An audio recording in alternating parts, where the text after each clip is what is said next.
नमस्कार. आज पुन्हा एकदा तुमच्या सगळ्यांचं स्वागत आहे खादाड मुलगी या आपल्या युट्यूबच्या चॅनलवर. आणि आज पुन्हा एकदा मी तुमच्यासाठी घेऊन आलेली आहे full on easy peasy recipe.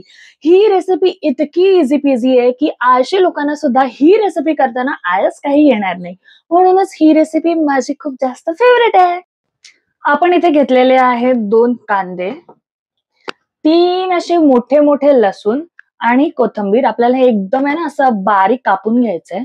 एकदम बारीक असं आपण लसूण चिरलेलं आहे. नंतर इथे आपण कांदा चिरलेला आहे आणि त्याचबरोबर कोथिंबीर ते पण थोडीशी जाड चिरलेली आहे.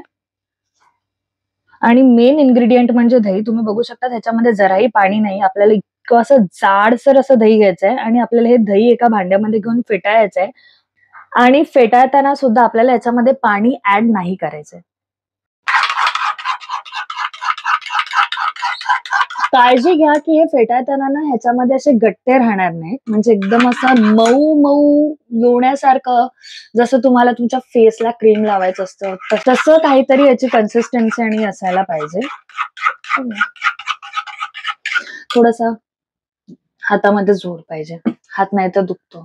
ते मी 2 चमचे तूप घातलेलं आहे. तुम्हाला जसं तुमच्या हिशोबाने हवं तुम्ही तसं घालू शकता.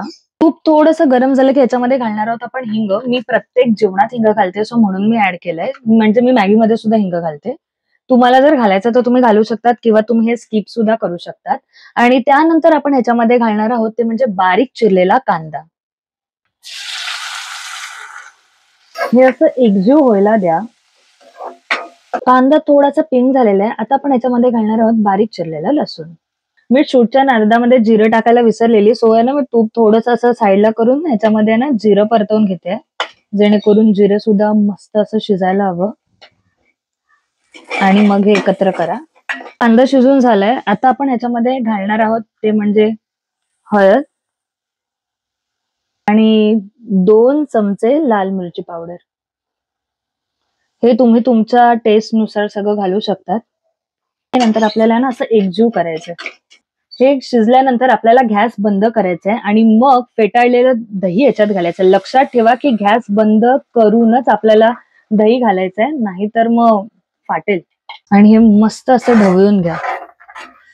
मला सगळ्यात जास्त ह्या डिश मध्ये ना ही प्रोसेस आवडते, जेव्हा हा रंग बदलतो आणि हे जे तेल सुटतं ना, म्हणजे तूप जे घातलंय इथेच मी एकदम वितळून जाते. सो ही ह्या रेसिपीची माझी फेवरेट स्टेप आहे. आता आपल्याला घालायचंय तुमच्या चवीनुसार मीठ. मीठ घालून झाल्यावर आपल्याला याच्यामध्ये ऍड करायची ती म्हणजे साखर. आणि ही साखर अशी थोडीशी अशी दाताखालती आली तर चांगली लागते, म्हणजे मला आवडते. आता तुम्हाला कसं आवडतं ते तुम्ही तुमच्या हिशोबाने करा. बट हा, वरून घाला ही कोथिंबीर. तुम्ही सुद्धा जर माझ्यासारख्या आळशी असाल तर तुम्हाला माहिती आहे, जेव्हा तुम्हाला भरपूर भूक लागली असेल आणि आळस सुद्धा आला असेल तेव्हा झटपट अशी कोणती रेसिपी बनवायची ते. सो आता हे मी खाते आणि तुम्हाला सांगते की हे कसं लागतं. मी ना पुढे नाही घेऊ शकत, कारण की इथे पूर्ण ऊन येते आणि जर मी पुढे घेतलं की तुम्हाला हे काय दिसणार नाही. ओ वाव, दिसतंय. हा, दिसतंय तर असून दे, पण मी तसं बघून खाऊ नाही शकत. मला आता हे खाऊन द्या.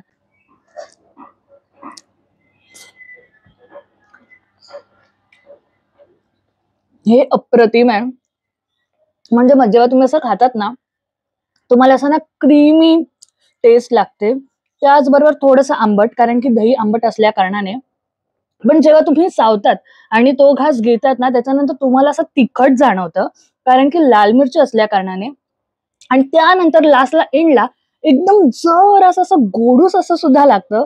सो माझ्यासाठी ही परफेक्ट आहे. आणि तुम्हाला माहिती आहे, तुम्हाला हे रेसिपी कोणाबरोबर शेअर करायची आहे. जर तुम्हाला कोणाबरोबर शेअर नसेल करायची आणि तुम्हाला सुद्धा असं काहीतरी झटपट बनवून खायचं असेल तर एक हवा. मी खरं सांगू, माझं तर बोलता बोलता तोंडाला पाणी येतंय. हे इतकं टेम्पटिंग आहे, म्हणजे मी ओव्हर एक्झॅज्युरेट करून काही एक सांगत नाहीये. तुम्ही ट्राय करा आणि मग तुम्ही मला सांगा की हे तुम्हाला कसं वाटतंय ते. तोपर्यंत आपल्या व्हिडिओला लाईक, शेअर आणि सबस्क्राईब करायला विसरू नका. बाय.